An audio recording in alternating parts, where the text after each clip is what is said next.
Good morning. We'd like to thank our bell choir for playing this morning. You'll hear from them again, hopefully, on Christmas Eve, right? It's a tradition that's been here for a while, and I'm just glad that we can keep that. I'd like to welcome those of you who were here yesterday and made it back today. Yay!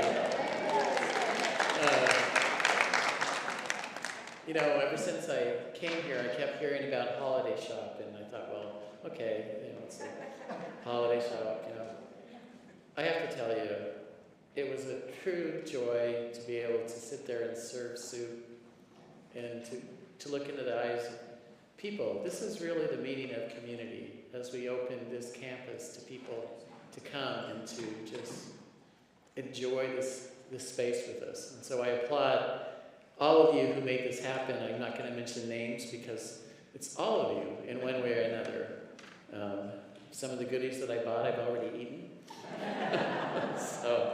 But I just applaud you. So applaud yourselves.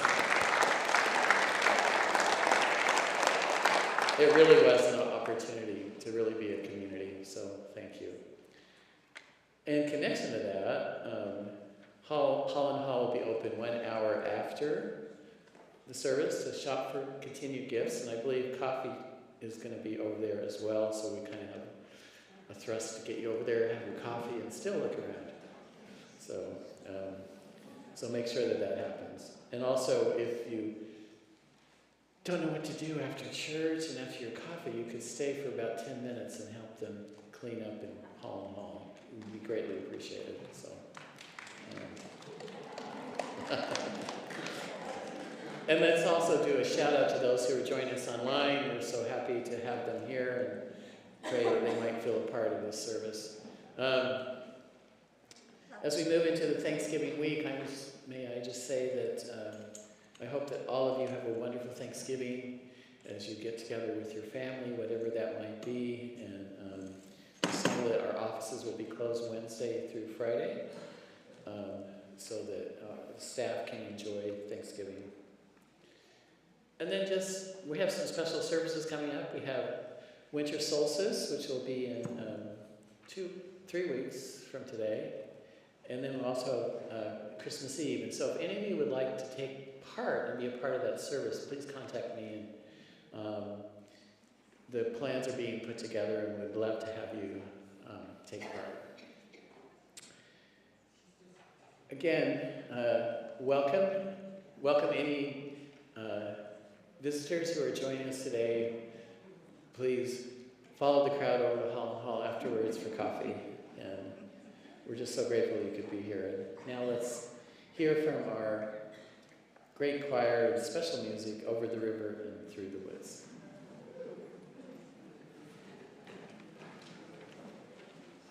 We are? No? You guys do first.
Some Sundays call us to praise, some Sundays call us to lament, and some Sundays call us to tell the truth about how complicated gratitude really is.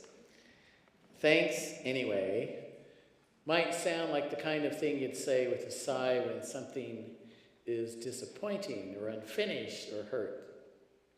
But the deeper spiritual invitation is this: can we hold gratitude even when life doesn't unfold the way that we hoped?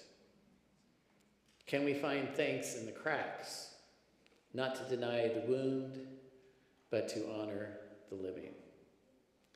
Today we'll explore the kind of gratitude that emerges not from perfection, but from presence. Come and let us worship together. Please stand if you're willing and able. Our opening hymn on number 1014, Standing on the Side of Love, or Answering the Call of Love.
The Abundance of Life by Katie Gelfand. We light our chalice as a symbol of gratitude as we celebrate the abundance of our lives together.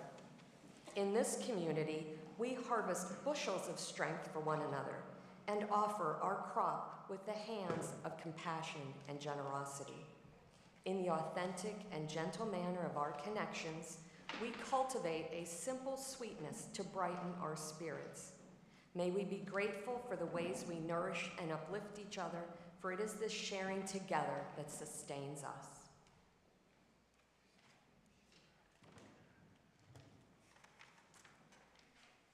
And now if we can have the children come forward for a Time for All Ages story.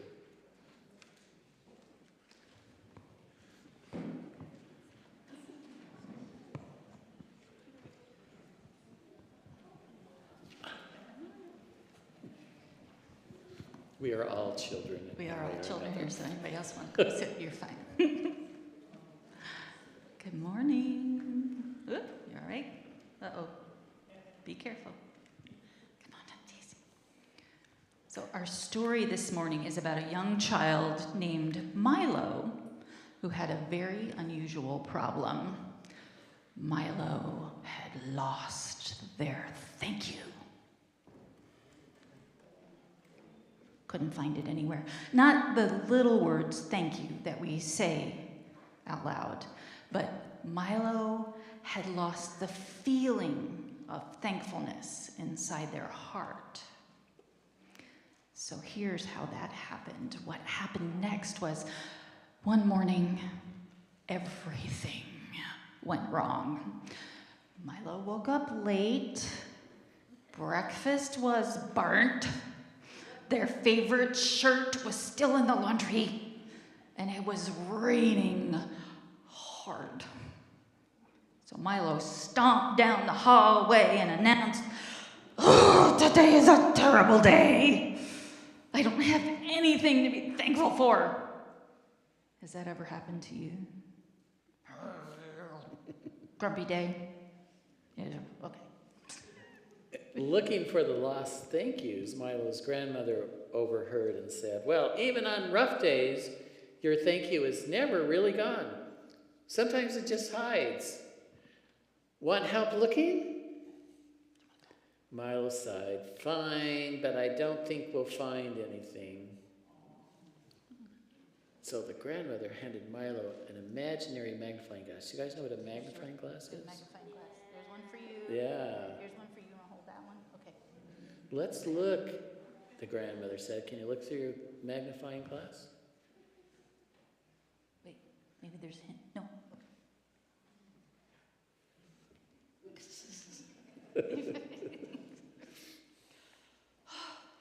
Well, first stop. Let's talk about the rain. They stepped outside, grandmother and Milo, water everywhere, kind of like yesterday morning. Yes, like that. Milo grumbled, "See, terrible."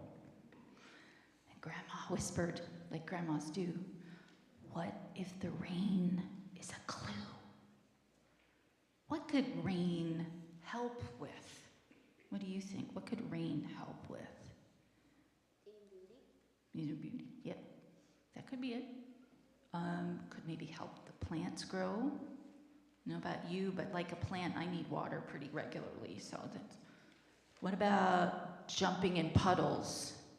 Please tell me you've done that. It's my favorite thing still today. Yes.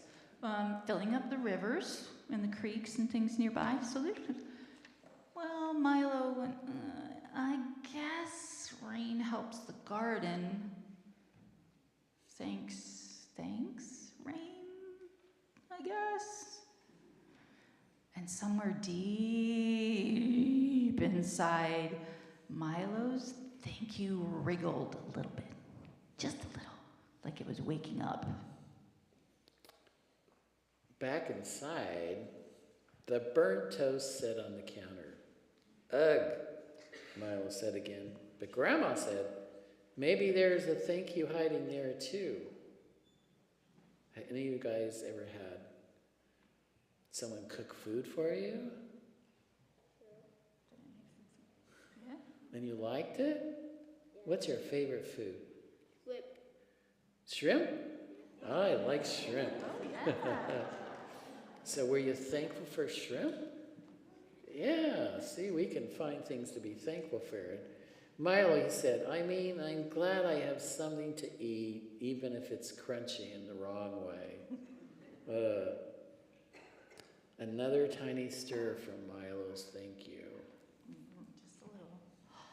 Oh, we've got another clue, and it's the laundry basket. So Milo found their favorite shirt stuck at the bottom of a heap of clothes. Yeah, I've had that happen too. This is the worst! And Grandma raised an eyebrow. Wait, yeah, mine don't do that. Is your thank you hiding in there, that laundry basket? And Milo thought for a moment and said, well, I guess I'm lucky to have more than one shirt. Do you all have more than one shirt? Yeah, those look different, yeah. And I'm glad someone helps me wash them. That'll change, yeah. At the exact moment, Milo felt it. Oh, a little warm glow right in their chest.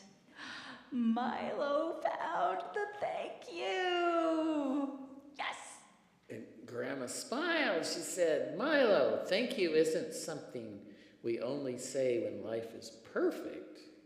We say it because even when life is messy or hard or not what we hoped, there's always something small to hold on to, a little spark that reminds us we've loved, we cared for, we're alive in this big, beautiful world.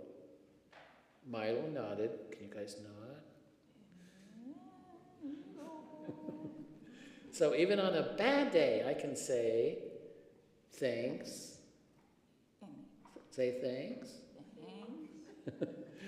Anyway, Grandma said exactly. So, just like Milo, when your day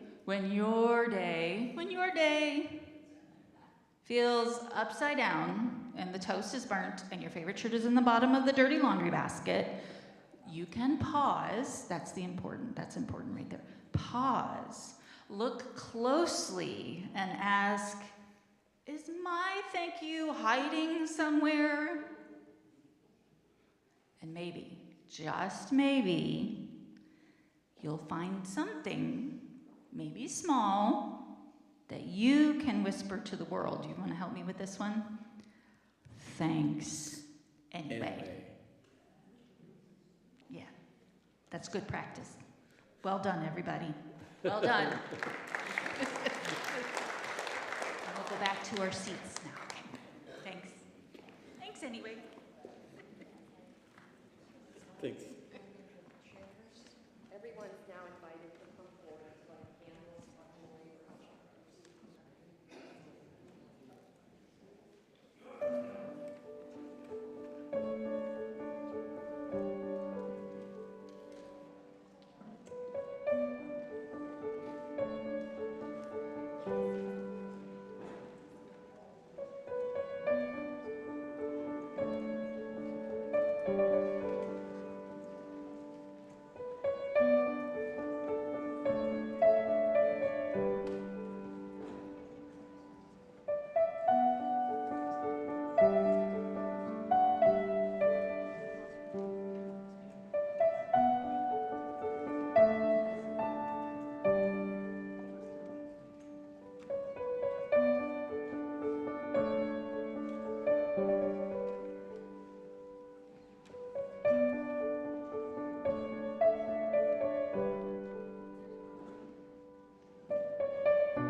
I invite everyone now to join in singing our children out to their religious education classes.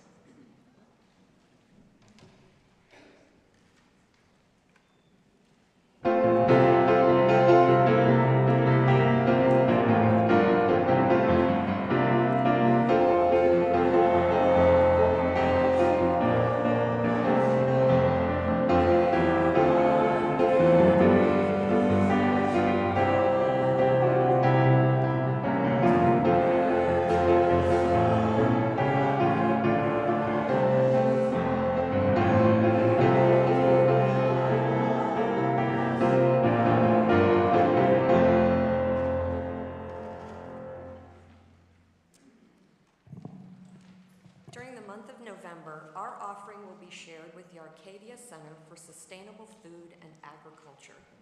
Arcadia's missions are to improve the health of our community, support the viability of local farmers, and preserve the environment for future generations. Through its programs, Arcadia works to address issues of food access and food justice. They raise awareness about healthy food and its sources with its Farm to School program, and trains veterans to farm sustainably through veterans programs. I invite this gathered community to offer in spiritual and financial generosity that which you are most comfortable for Arcadia Center and for the mission of our church. The ushers will now come forward to accept your gifts.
So I stand before you today embodying our theme of gratitude in adversity.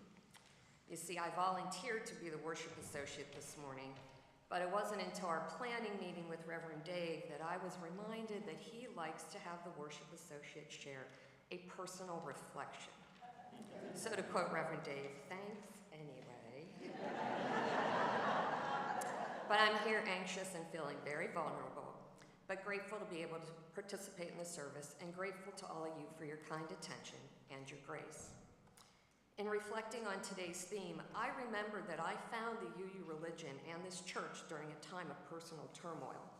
For those of you who don't know me well, I was raised Catholic and I was a member of St. Mary's in Old Town. But as I got older, I started to have a lot of reservations. And then there came a time that my father, who was being treated for prostate cancer, had been told that the cancer had spread to his bones and it wasn't operable and it wasn't treatable. And literally at the same time, after being married for 12 years, I was separating and getting divorced. So at a time I really craved spirituality, I came to what I characterize as an impasse with Catholicism. I decided that I'd make an effort to find a new religion. It didn't take long to realize that Unitarian Universalism probably was offering what I was seeking at the time. I then spent a couple of months going to different area UU churches, but I felt most comfortable here at Mount Vernon. And one of the main reasons why was because the people here welcomed me. Esther Dickerson and Joe Katrosser were some of the first people to speak to me. Eleanor Erickson didn't just speak with me, she took the time to tell me her personal journey to this church. I joined the choir, and Bev Sutherland invited me to participate in a group she was starting. I can sincerely say that my personal challenges during that time were made lighter by my connections to this church and the people of this congregation. Almost 13 years ago to this very day, I had the great good fortune to plan and present a service with our dear Ron Brandt, and I will always cherish that experience. What I learned in preparing was that research shows that actively participating in a gratitude during your life on a regular basis has quantifiable positive benefits. What surprised me was the quantifiable. Research shows that people who practice gratitude are generally happier than the general population. They're more hopeful and they cope better with stress. After this service, I made an effort to incorporate gratitude into my spiritual practices. Just a few years ago, I started a small gratitude practice that centers around this church and this congregation. The first time I drove up to church, and still today, I find our Holy Hill an oasis. It seems so removed from the chaos of the day. I find a sense of calmness and peace when I arrive here. So when I drive up the driveway and into the parking lot, I say to myself how grateful I am to have this place to escape to. And I've come to find this church a safe space. We gather together to worship, to grieve, to celebrate, and I'm always grateful to share all of that with all of you. But even though it's a church, it's not always easy. Over the more than 25 years that I've been a member here, we've hit a few rough patches. But what I've seen each and every time is that this congregation rises to the occasion. No matter our differences, and we're vocal about them, we work together for the greater good, and we do sincerely strive to move forward in a positive, healthier way. Now, I'm not completely naive, and I try not to be insensitive. I think any number of us has a few bruises from these bumps in our road. I believe that everyone comes here as I do, with the best of intentions. But I will take responsibility for the fact that at times I haven't conveyed things with the good I intended, or I didn't listen the way I'd like to be heard. And I'm sorry for that. I do try to reflect and do better the next time. But what I'm grateful for is that this community continues to accept me with all my imperfections. And not only that, I still feel encouraged and supported by this community. I strongly believe that one of the things we do best as a congregation is that we literally take care of each other. So that leads to the other half of my gratitude practice. No matter the reason I've come up to church, and no matter how I feel when I'm walking out the door, as I walk to my car and drive down the driveway, I say to myself, I'm grateful for this church family. I may have a lot of other things to think about on the way home, but first and foremost, I'm grateful for this beloved community. And so today, instead of saying it to myself as I drive down the driveway, I say to all of you a heartfelt thank you. I'm grateful that I'm a member of this congregation, and I'm grateful to call this beloved community my spiritual home.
Thank you, choir.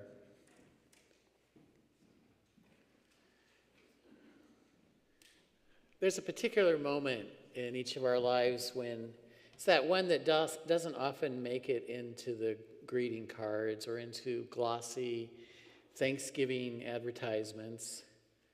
It's the moment when the words "thank you" feel like stones in our mouth. When our world has shifted, when the phone call brought news we did not want, when the diagnosis arrived, when the relationship ended, when the job disappointed or disappeared, when the future became blurred at the edges. It's the moment when gratitude, our spiritual practice of noticing everything around us, feels almost out of reach.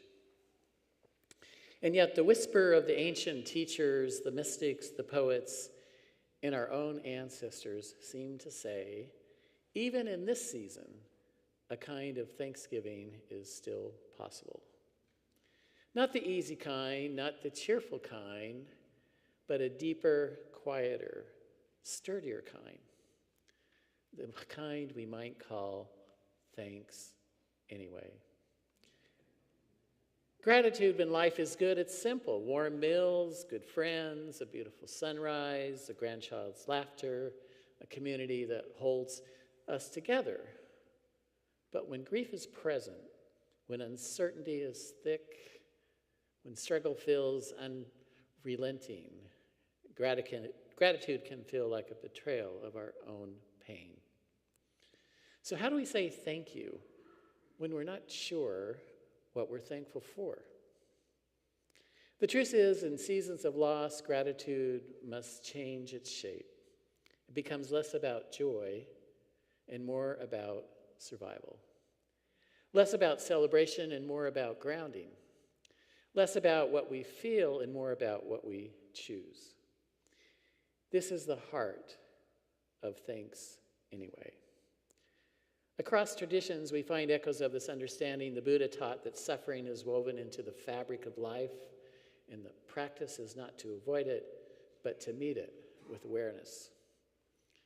The Stoics taught preparing for the heart for life's unpredictability, not to become numb, but to stay ready. And the Hebrew prophets sang songs of thanksgiving even while in exile. The Desert Mothers and Fathers believe gratitude is a discipline that builds spiritual resilience, especially in the wilderness. None of them said, give thanks only when life is easy.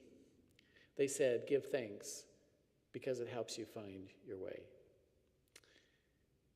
When I was 17, my father died of liver cancer. And my family, especially my mom, had a hard time dealing with the death. I had a hard time as well because I felt that I had lost that adult male that I could look up to for guidance. And I remember the first Thanksgiving without having my dad present. Our home was always a place that many people gathered for Thanksgiving. And one good friend of the family came to that Thanksgiving and said to my mom and me, you still have so much to be thankful for, which I felt like being asked to paint over a cracked wall. The friend meant well, but it only brought up feelings of having to be alone without my dad's presence, when he was always had a way of making any situation calm, and that everything was going to be okay.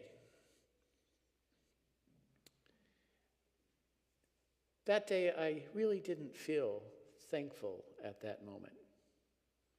I really couldn't relate to the idea that I had so many things to be thankful for. And instead of forcing gratitude, I whispered 3 words, thanks for now. I couldn't muster thanks for everything. I couldn't see the blessings clearly. I could see that I was still here, still breathing, and could still heal, but I didn't feel thankful. My thanks anyway was a sense of gratitude born not of happiness, but of courage that life would be okay. And guess what? Life has turned out okay. I've never stopped missing the presence of my dad, but I have gained a greater appreciation and understanding of what it feels like to lose a loved one. Ancient wisdom traditions before gratitude journals, before self-help books, understood gratitude differently. They understood it as a practice of orientation, not a mood, a discipline, not a demand, a way of staying connected to life even when life breaks your heart. This is where thanks anyway comes in. In Hebrew scriptures, the psalmist expressed gratitude even while lamenting. The Stoics taught we cannot control what happens to us, but we can cultivate a posture of acceptance. Indigenous traditions around the world root gratitude in reciprocity rather than positivity. Gratitude is how we stay in right relationships with land, life, and community. None of these forms of gratitude are saying, I'm fine. They all, in their own way, a kind of thanks anyway. Now let me share a story about a stone and a feather. Long ago, a stone and a feather were traveling through the world, and they were unlikely companions. The stone, solid, dependable, the feather, light, and easily blown off course. They came to a deep chasm. The only way across was a rickety rope bridge, and the feather crossed first. And the wild wind rose and tossed her fiercely, and she cried out in fear, "Why is the world like this? Why must even a simple crossing be so hard?" The stone followed slowly and steadily, and the bridge groaned under his weight. The rope snapped on one side, and the whole bridge lurched. The feather called out, "Are you all right?" The stone gritted his teeth and said, "No, but I'm going." When they finally reached the other side, the feather was trembling, upset at her fear, upset at the danger, upset that crossing had not gone smoothly. The stone, bruised and scraped, simply said, "Thanks anyway." "Thanks," the feather said. "For what? That was terrifying." And the stone replied, "I'm not thankful that it was hard. I'm thankful through the hardness. I'm thankful that we made it, that we're here together, that there is still ground under our feet. I'm thankful I am still here to take another step." The feather thought for a long moment. Her fear did not disappear, her trembling did not stop, but she whispered, "Thanks anyway," and felt herself settle just a little closer to the earth. Sometimes gratitude is light as a feather. Sometimes it's heavy as a stone.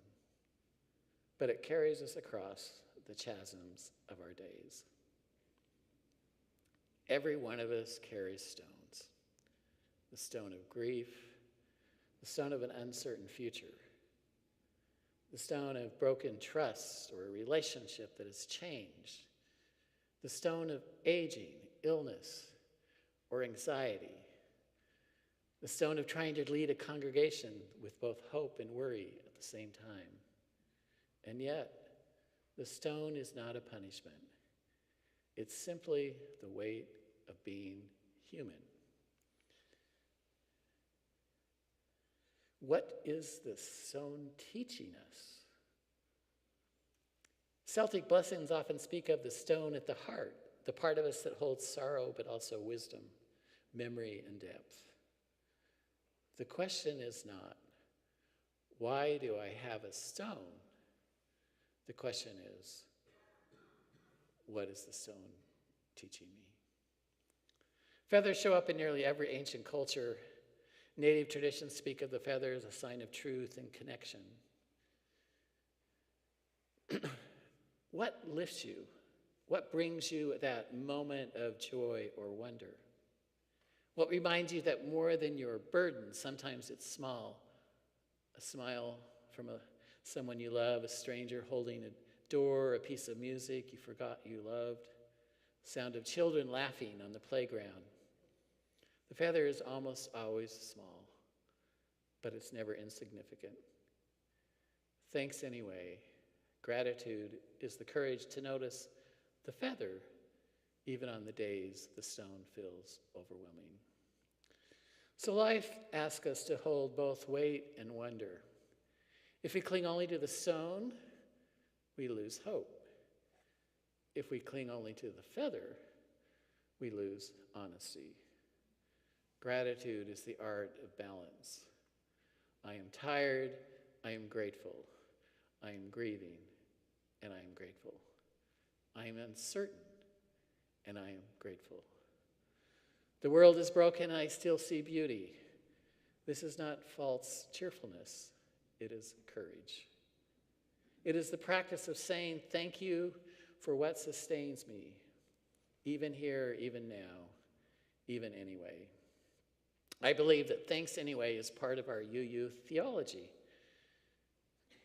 UU theology, first, it rejects toxic positivity. Unitarians affirm the inherent worth and dignity of every person.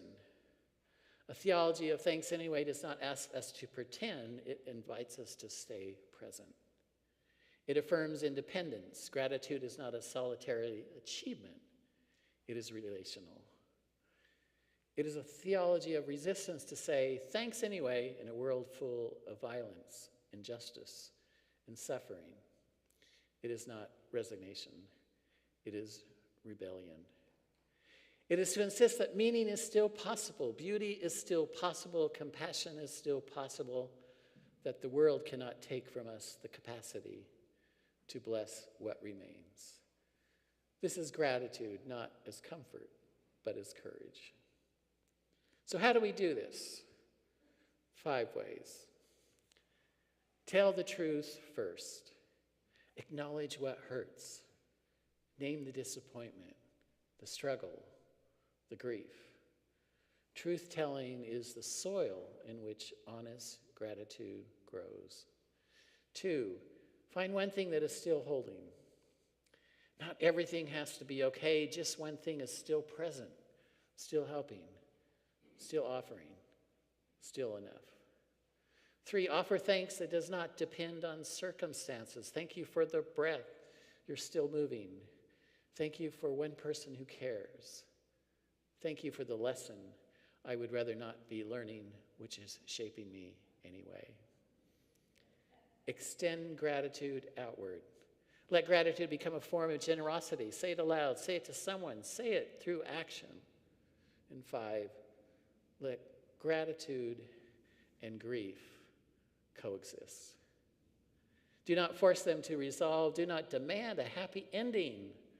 Let them sit side by side as the stone and the feather set on the far side of the bridge, shaken, changed, and still traveling.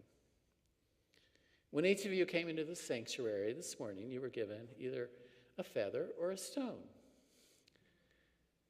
Take them with you.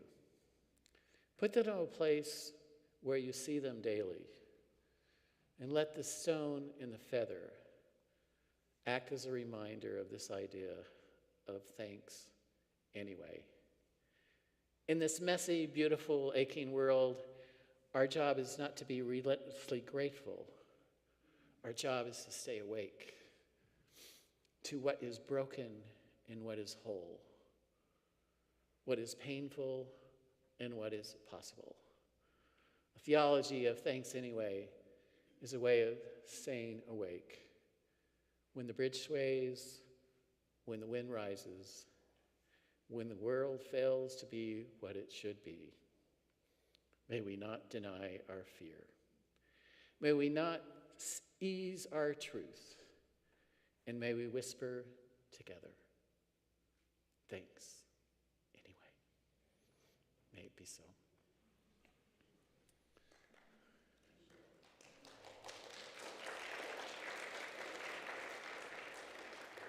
Please join us in our closing hymn, number 168, and please stand if you're willing and able. One more step.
together in the words we recite to extinguish our chalice.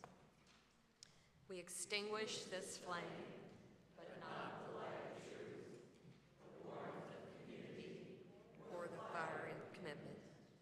These we carry in our hearts until we are together again. And please join me in reciting our covenant. Love is the teaching of this church. The quest of truth is its daily task, and service is its prayer. To dwell together in peace, to seek knowledge in freedom, to serve life in community, to the end that all souls shall grow in harmony. This is our covenant with each and with all.